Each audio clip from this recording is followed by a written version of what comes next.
He wasn't brought in. He wasn't summoned by a judge. No warrant. No patrol car pulling up to his front door.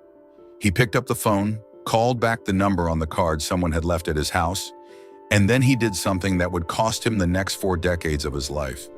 He drove himself to the police station, walked in, sat down, and smiled. Because in his mind, this was nothing. A quick conversation, some kind of minor traffic thing. He'd be back home before lunch. What he didn't know, what nobody told him, was that on the other side of that door, detectives already had him. Surveillance footage, cell phone data, 2 witnesses, 2 vehicles, a dead man. They had everything. All they needed was for him to keep talking, and he did. Welcome to Caught in the Web True Crime Stories. Kindly support us by subscribing to this channel and turn the notification icon. Welcome, I'm your host, and today, we're diving into the case of Kevin Parker, the man who walked into a police station and handed investigators the last piece of a puzzle they'd already solved. Let's go back to where it all began. It was the early hours of Friday, October 21st, 2016, Jacksonville, Florida. The city was quiet. Most people were asleep. Then a 911 call came in. A man was lying unresponsive in the middle of the road. When officers arrived and assessed the scene, it was immediately clear this wasn't a hit and run. This wasn't an accident. The man on the ground had sustained a gunshot wound to the head. He was pronounced dead at the scene. He was 34-year-old Desmond Jacobs. No suspects nearby, no weapon recovered. To any passerby, it looked like another tragedy in the dead of night. The kind that sometimes goes cold before detectives even finish their first cup of coffee. But investigators caught a break almost immediately. A business near the scene had security cameras running all night, and those cameras had captured everything. At 2:35 in the morning, a dark-colored Nissan Rogue crept onto Greek Road and just stopped. Engine running, sitting still, waiting. Minutes later, Desmond Jacobs appeared on foot, walking alongside the vehicle like he knew the driver. Like this was a normal meeting. Then the car moved, slowly pulled ahead, rolled to the end of the street, made a U-turn, and came back. Desmond approached the driver's side window. What happened next lasted only seconds. A muzzle flash from inside the vehicle. Multiple gunshots, close range. When it was over, the driver opened his door and stepped out. Investigators noted he was a large, heavy-set man. He walked over to Desmond's body, retrieved something from the ground, calmly returned to his vehicle, and drove away. That should have been it. But here's where this case takes a turn that investigators rarely see. 25 minutes later, he came back, this time in a different car, a white 2-door Honda Accord. The driver stepped out and, according to investigators, appeared to be the same individual. He returned to the exact spot where Desmond had fallen, picked up another item, paused, reportedly to catch his breath, then got back in the car and left for good. He returned to the scene of his own crime.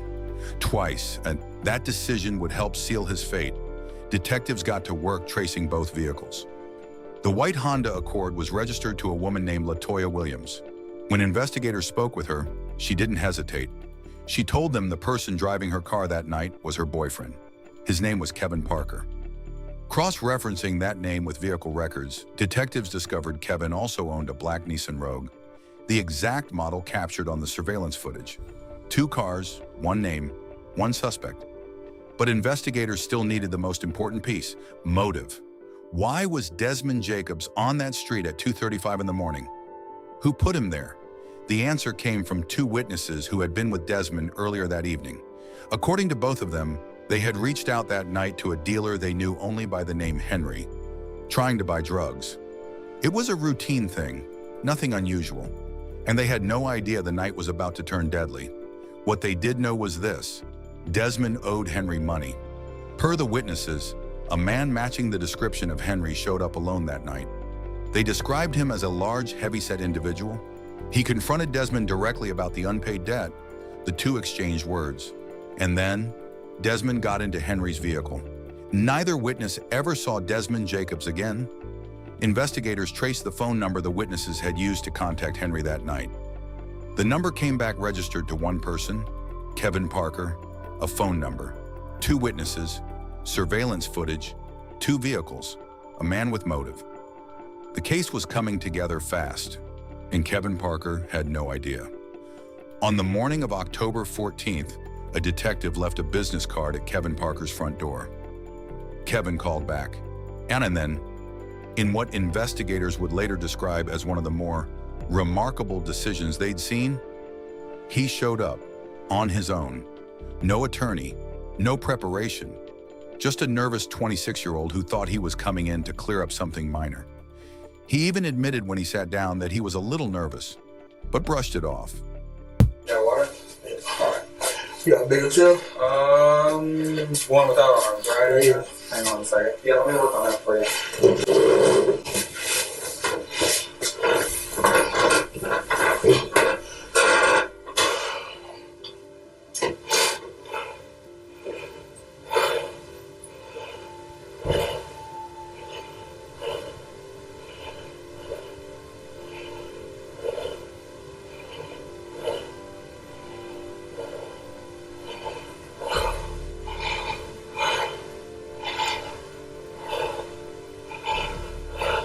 Sorry about that.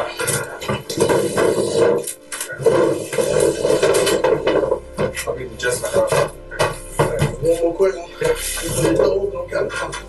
Huh? I said, Claustrophobic? I don't know what's really going on, so I'm kind of nervous. Okay. Yeah, that's fine. I'll be in just a minute, okay?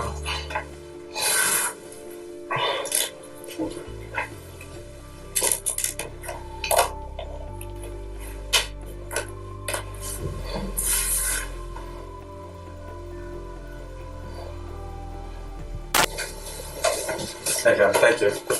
Hey, this is Detective Chapman. He's going to stand by with me. I'll talk to you. You said you'd rather the door be open? Yeah. Alright.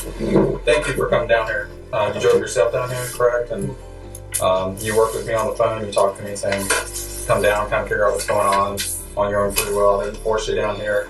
I just asked you nicely and you cooperated. I appreciate it. Let me just make sure. I'll just get some basic information from you.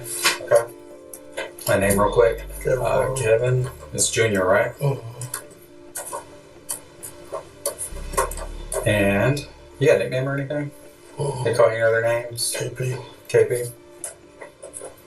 Where do you live at? 3352 Nolan Street. 3352 Nolan Street. No. And is that the house? I left a card on there before. Yeah, I called you back 2 or 3 times, but I was out of town. Okay. And then when I came, so now I was just really at number. Like, I just wait to see. Okay. I appreciate it. Thank you. And your phone number is like what, 75 16 12. 16 12. Who's your cell phone carrier? T-Mobile. T-Mobile. How long have you had that? Hang on a second. How long have you had that phone? I can't tell you. Okay. Has it been a minute? Where do you work at? Right now, I'm self-employed. I got a business called Heavy Duty KP, Tree Service Lawn Care. Heavy duty what? KP. Okay. Yeah. Tree service? Tree Service Lawn Care. Alright. And I do like different construction work. What's your date of birth? 5/27/90. I'm gonna put you at what? 28, 27? How tall are you and how much you weigh? 5'10", like 400. Alright. Okay. You got tattoos or anything? Yeah. Where's your tattoos at? I got like All over your body? Like, what's one of your tattoos? Like, what's one of them that you have? I got Like a skull? Arms? Okay. What's it say on your arm? my mama name, Tawana. Tawana? Alright. Did that hurt off your stomach?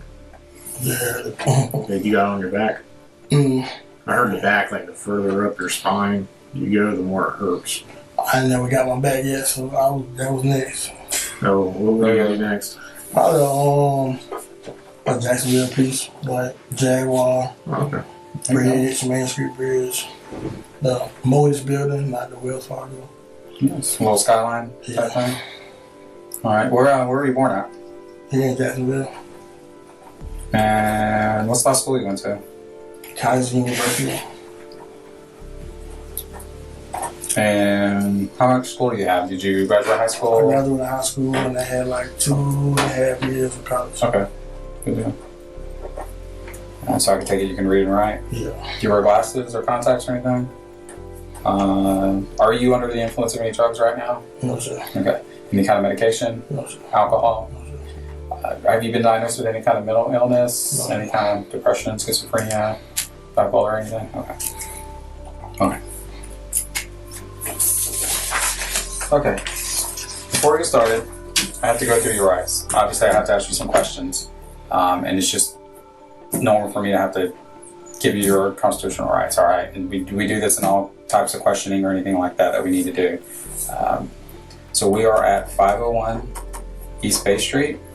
Okay, and today's date is the 14th, and right now it is 10:38 a.m.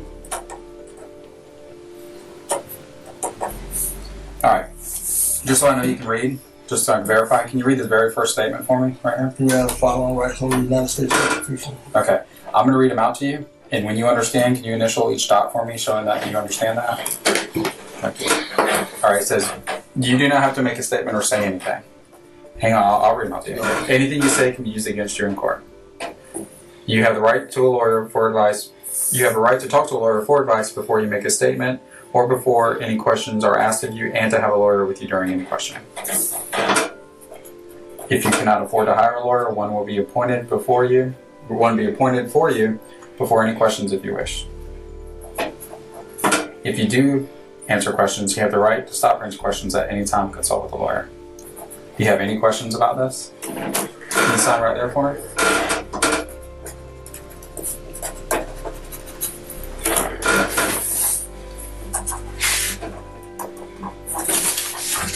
Okay.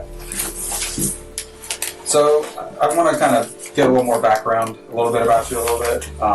First thing, you said you've had that phone for a hot minute, so would you say more than a month, more than a year, more than 2 years? About a year.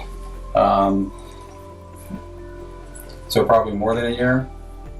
Give or take a couple months probably. Okay. And you've lived in Jacksonville Whole life. whole life. You've ever lived anywhere outside of Jacksonville? So you're pretty familiar with Jacksonville, correct?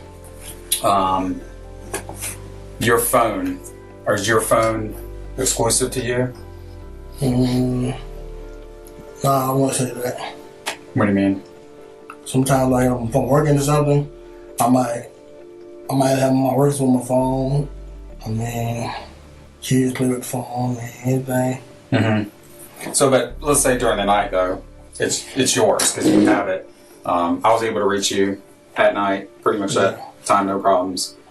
So it's your phone, and you lived here in Jacksonville your whole life. Mm-hmm.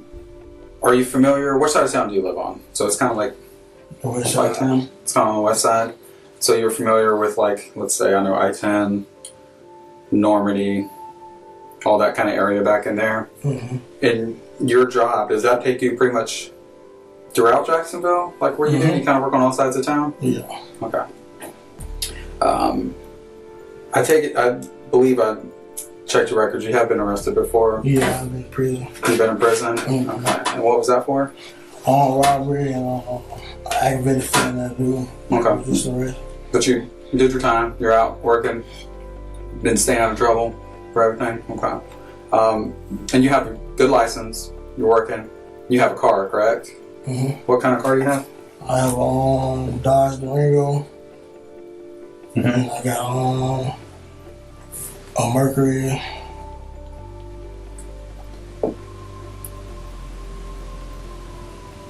Mercury. Grand Marquis. Okay, Marquis. Anything else? No, sir. You don't have any other car registered to you? Not I know of. Not that you know of? Do you own a Chevrolet? Have you ever owned a Chevrolet? Have you ever owned a Ford? Yeah, I had a Taurus. You had a Taurus? How long ago was that? 2010, 2011. I mean, you drove it and all that stuff. It was registered to you at some point. Mm-hmm. What about a Nissan? Yeah. Okay. What kind of Nissan? It was a Rogue. Nissan Rogue. Yeah. And when did you have that car? Like 2015.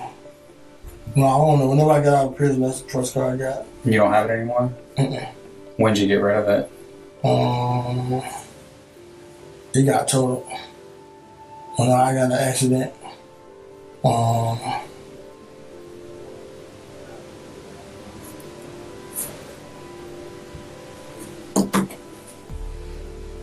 What day was it? What year? I want to say last year. So possibly 2017? Around that time? Maybe April? Does that sound? Yeah, it was around one of my kids' birthday. So like January, by February, in February probably. Okay. She had a birthday party, so it was February. Sometime in the beginning of 2017? We can say the first few months of 17. We'll say roughly. Again, I'm not locking you down on that. I know it's just kind of hard to remember. It all kind of goes together. So you've had the Nissan Rogue. Now, correct me if I'm wrong. Isn't that like some kind of like a hatchback type? Kind of. It's got that kind of rounded end. SUV. Yeah, it's like an SUV, but it's kind of rounded, like a mid-size SUV. Yeah, mid-size. Like smaller, it's kind of up off the ground, but not really. But just more so than a regular car. Yeah. Okay. So you had that car from 2015 to 2017, roughly, around that time. Okay. Any other? And again, I know you're kind of nervous about everything because you're not sure. Do you have any idea why I would bring you down here and want to talk to you about some things? No, sir. Well, you had an idea the other day, correct? Yeah, that's because when y'all came to my house. Said he didn't know what this was really about. The detective kept things casual, easy, friendly even. He asked Kevin about his job, his tattoos, where he grew up. Kevin opened up. He talked about his tree service business, his time in prison, his kids. Then the detective shifted gears. A friend of mine had passed, and Who was that? and that Heather, Okay. and I had went and seen her that night, and gave her some money because she worked with me and this dude named Steven. And sometimes Steven he do contract work, and like I'll come in and like tear demolition for him, tear a fence down, and him, Heather, and a couple other people who they'll come and like build the fences and do all that kind of stuff. And I've been working with him for a while, close to about a year, so close to a year. And it was unfortunate. She had like a drug problem, and she had went to rehab and stuff. She got out of rehab, and she went back to working. And we used to like work together on like trying to get work on like the different websites and stuff, like on Facebook, Thumbtack, Home Advisor, and stuff like that. And trying to get work, and she would be like the person to get the work and like secure the work and do all the bids and stuff to like help us get the work. And then unfortunately she passed. How did she pass? Some drugs. Overdose. And I think you were concerned about that because when I asked, I was, obviously. Yeah, because I'm not here for that. Like I said, I told you on the phone, that's not what I'm here for. So I don't know. What's she overdose from? Heroin? I believe. Okay. Now, one of the things always we like to do is to let people know we are not the dope police. Yeah. I'm not here for drugs. Yeah. If you told me you sell drugs, okay, I'm not out trying to hook you up on that. Okay, Yeah. I'm not out to get you on that. So if you told me you did drugs last night or I sold, okay, that's nice. And I'll move on because that's not what I'm here for. Okay. Okay? I'm not trying to trap you in on that. Am I wrong? Like, Yeah, I mean, you remember that scene in Scarface where like big mountain of cocaine? You could say you did that 10 minutes before you got your, okay, cool. Because I mean, look at us. Do we look like the guys on the corner? Yeah. No, not these glasses. No. So, again, I just want to let that, be clear. So, what I want to do is I want to ask you something. So, you said you're over on the west side, correct? Yes, sir. All right. Pretty familiar with it. Are you familiar, obviously, with Normandy, correct? Yeah. All right. I got a little map here I want to show you. This is the map of Normandy Boulevard. I believe You know Lindsay Road? Mm-hmm. Okay. You ever go in that area? Yeah, I lived over there for 17 years. Okay. So here you have Normandy Boulevard. Look familiar? Mm-hmm. Yes. Lennox Storage, Lindsay Road. Here's Kathy Street. All that. So you've been in this area before? Yeah, I lived over in the apartment. Right? Okay. Over here in these apartments? That's where you I lived live? there for all my life, from elementary school to I got out of school and went to college. Okay. When's the last time you lived over in this area?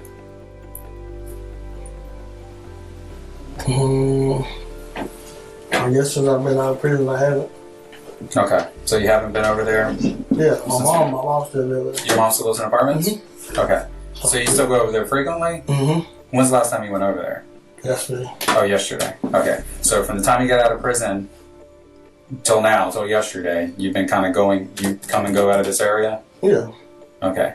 Is it during the day, during the night, or is it, is it, however, there's no like set time or anything? So you are familiar with this area and you've been over here, and obviously you were there yesterday in that area. So you're familiar with Lindsay and then this Normandy Park right here, correct? Yeah, that's baseball field. Baseball field? Did you grow up playing on that field? I always was a big kid, so I was always going up there and watch them play, and whenever I ain't played football until I got out of high school. Okay, but so you were there, you played, and you've been around that park because there's a park there.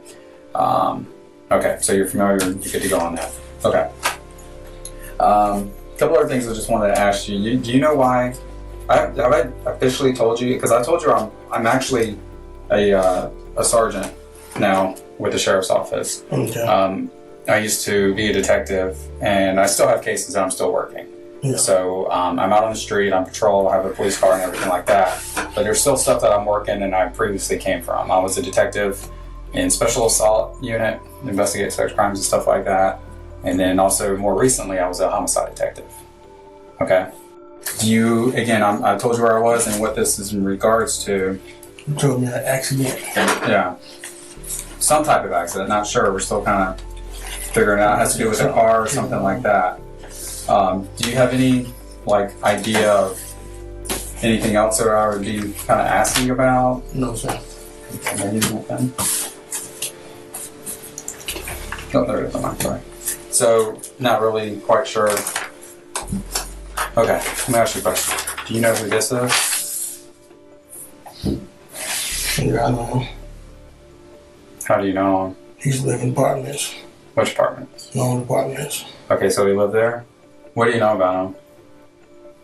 Not too much. He was a trustee when I was in jail. He was a trustee? Okay. Is that how you met him? I met him in an apartment when I was younger. He used to live in right above me. Okay. So how long have you known him? Wow. Okay. So you say him, but you know his name? No, I really don't know. His name like D or something. D? Well, if you grew up around him, he grew up above you. He didn't grow up above me. He older than me. I'm 27. He probably he older. He used to look out buy sodas and something like that when we were kids growing up. Was in high school probably. He had baby mom lived in the corner on number 7 or whatever. I lived at 3. They stayed in 2, 4. They stayed in 8. Okay. I kind of believe you know his name, just because you've grown up with him so long. Other than I didn't grow up with him. But you bought sodas from him as kids. You kind of knew each other. I knew him. If you have his name, that's okay. Just D. Okay. I thought I knew him by was D. When you don't really ask people their names, whatever they tell you their name is, that's what it is. That's what it is. Just roll with it forever. Yeah. When was the last time you've seen him? Probably 2000. It'll be about a little over a year, probably year and a half. Year and a half. Mm-hmm. Do you know where he is or what? I mean, what do you know the deal with him? No, what's the deal with him? Did you guys ever socialize together? Yeah. Like what? Like go to the club or? We knew some of the same people. He used to be around. When I used to be around some of the same people and stuff. All right, so you guys been outside the apartments together? Yeah. Okay. Let me ask you this. Again, I'm like reiterating, not the dope place. You ever sold him drugs? No. No? Is he a baser? Not I know of. Did he have any kind of drug problem? Any other drug problems? Any other kind of problems or situations or anything like that? Not I know of. Okay. And you said you last saw him how long ago? Been a while, about a year and a half. A year and a half. So that would put it roughly in October of 2016? Roughly? September, October? Is that accurate? What was the manner that you saw him? Last time I seen him was on Bay Meadows in a hotel. I was going out there, we was talking, was going out there, and he said he had to do something. He needed a ride. I gave him a ride from Bay Meadows to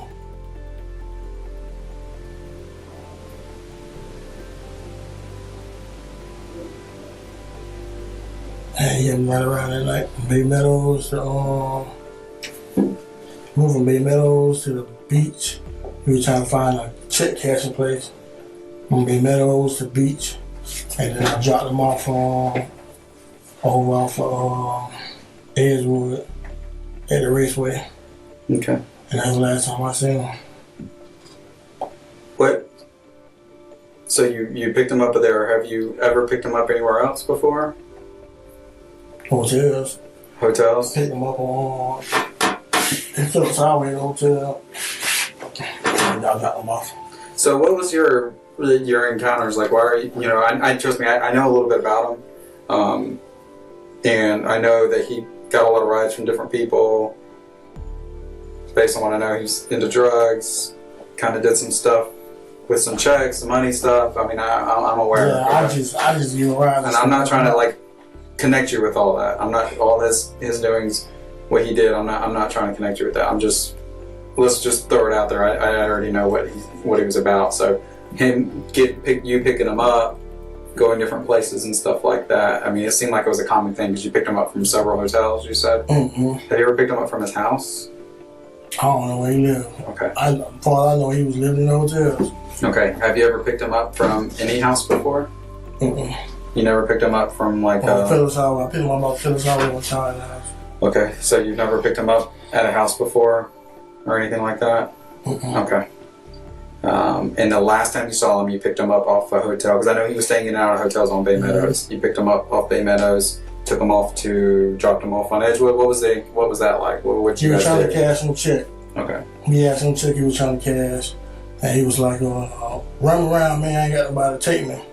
And he used to call me like his little brother, like, come on, little bro, take me around. He ain't have no car, and he ain't have no way. But he'll try to make a way. So he'll just call, be like, I need a ride. Call at different times, I need a ride. I just run around. So I ain't had nothing going on. Okay. And he called you at that number, right? That 776, that number that you gave me? The number that we have, that's the number because that's the number he was able to reach you on. 775-1612. Okay. And so, but other than that, that's it. What was he just trying to cash bad checks around, going around giving rides? Oh, yeah, he had some name on it with a D at the beginning. Like I said, I never asked him his name, never really want to know what his name was. But he had a D on the beginning. He like, man, he ain't never tell me it was nothing illegal. He always like, man, I got to cash a check, man.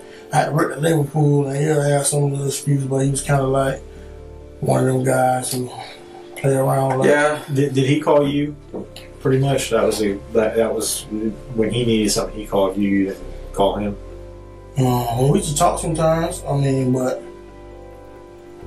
it was More of a casual thing. Yeah, it wasn't like. So, again, and I know how it is. We've been around for a little bit too. So usually when someone's driving someone else around, they usually offer them a cut of whatever they're able to get out of the check or whatever they do. No, again, I don't even work. I ain't had no dealings with what he had going on. I just didn't give him a ride, like to the store. He might call me, I didn't ride to the check cashing place. Like we didn't go. I want to get you under the misconception that we rolled around like I know. under the influence of saying that I got this bad check and I'm gonna go carry this bad check. Like nah, it was never like I had nothing to do with what he had going on his end. I was strictly like a taxi. Like he asked me for a ride somewhere and I give him a ride. Like I had no dealings and nothing he had dealings with. Did he give you gas money or something like that? Yeah, They obviously get something for it. Okay. Yeah, That's what I mean. No dealings with him for like nothing on the legal side. I'm not trying to hem you up on the stuff that he was doing. And if you were driving around doing that stuff, guess what? I don't even work in economic crimes either. It's over with. Do you know where he is now? No, sir. You have no idea. I ain't heard from him. Isn't that a little weird? Not necessarily because we'll go. I know people I talk to. I might talk to on a regular basis. And I might not hear from them for months at a time, years at a time. Talk to him. But when like we was friends, it was just like we was associates. Like I talked to him. When I talked to him, he was like it was an everyday thing. We talked every day. In a month's time, we might talk once, twice, 3 times. We might talk 10 times. It wasn't like a everyday thing. So it's normal not to talk to people for months at a time. So, how many times do you think you picked him up from a hotel? Or only a hotel, because you said you only picked him up from a hotel, roughly, or a hotel motel side of the street. About how many times do you think you probably picked him up? A ballpark figure, that's it. I couldn't. More than 10 times? I'll say 10 times. Around that. Okay. And you haven't heard from him in a year, and you don't find that a bit strange? Okay. Do you remember where I told you where I worked prior to being promoted? Which is? I see on the wall. You see it on the wall. So where do you think he is? Seeing that's on the wall, I guess he out of here.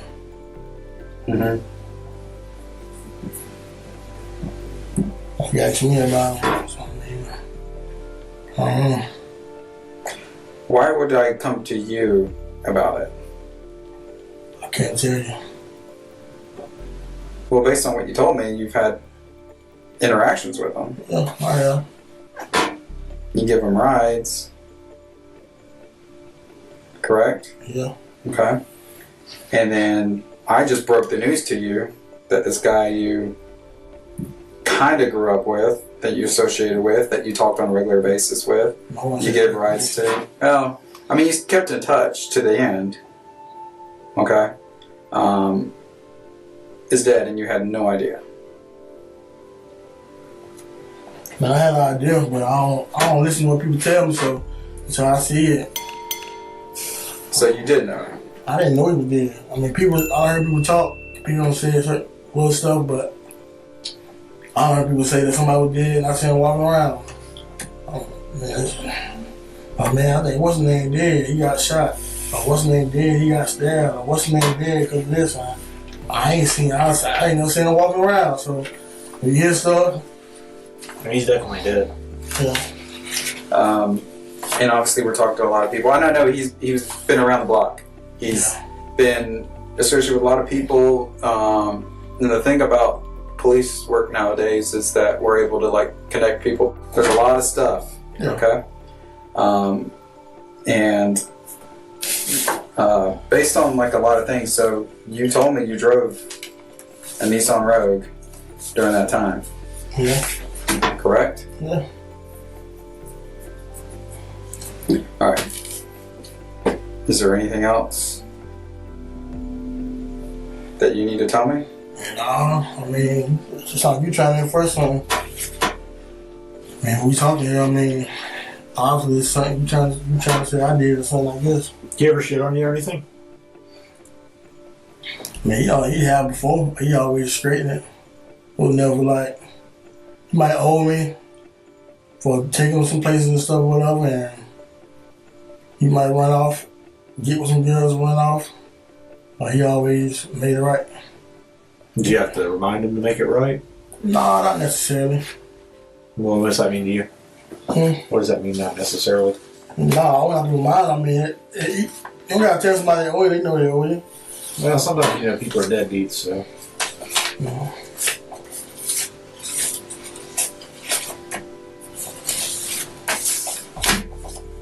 So, obviously, he owed you money at times. Yeah, There you was know, never a lot. $40, $50. I mean, was it for drugs? for rides. Just you take it around. It's an expensive ride. Yeah, you got gas, man. You gotta go from I live on the west, gotta go to the south side, take him here, there, around the world. Man, $40 drive you to South Carolina. yeah. But you gotta think about time. All that stuff play a role in it. Like, I mean, he was a drug user. I mean, and once again, we said we don't care. Yeah. But if someone owes you something, pay up, motherfucker. We get it. Yeah.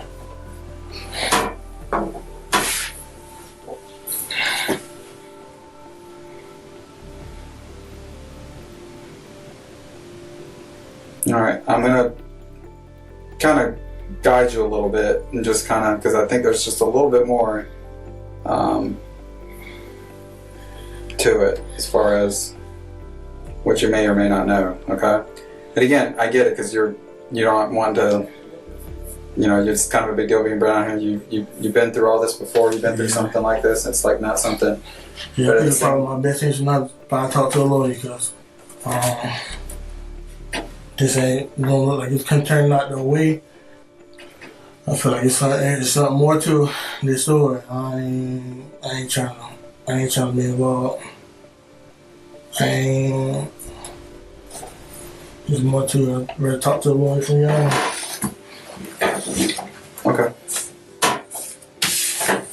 I try to talk to you as much as possible, but I know, and I wanted to give you an opportunity because I have I have more questions and more stuff I want to ask you about because there's some stuff that just doesn't, like I said, It's important we get to your side of the story.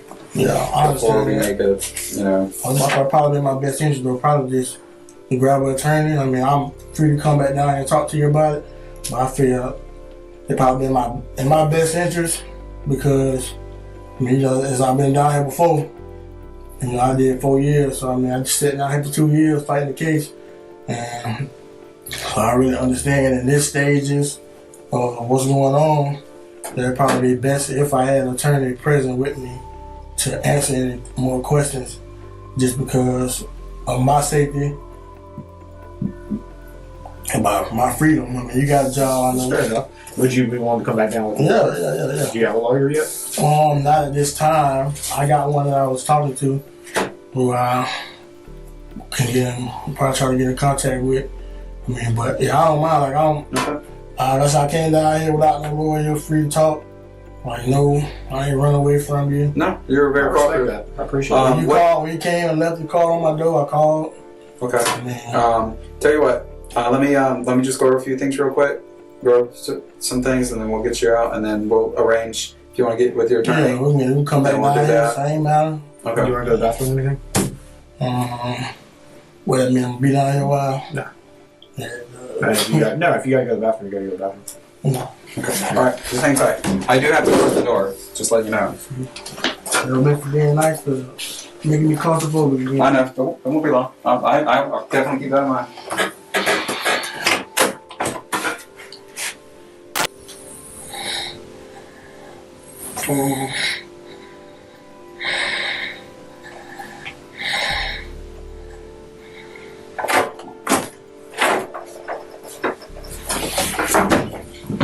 Got yourself? He pulled out a map, the Normandy Boulevard area. Kevin knew it well. Said he'd grown up there, said his mom still lived nearby, said he'd actually been in that area just the day before. Then came the cars. The detective walked through every vehicle Kevin had ever owned. The Dodge, the Mercury, the Nissan Rogue. Kevin confirmed it freely, said he'd had the Rogue from around 2015 until early 2017, when it got towed after an accident. And then, the detective placed a photograph on the table, a picture of Desmond Jacobs. Kevin said he recognized him, called him by the initial D, said he knew him from the apartments growing up, said they were associates, not close friends, but people who ran in similar circles.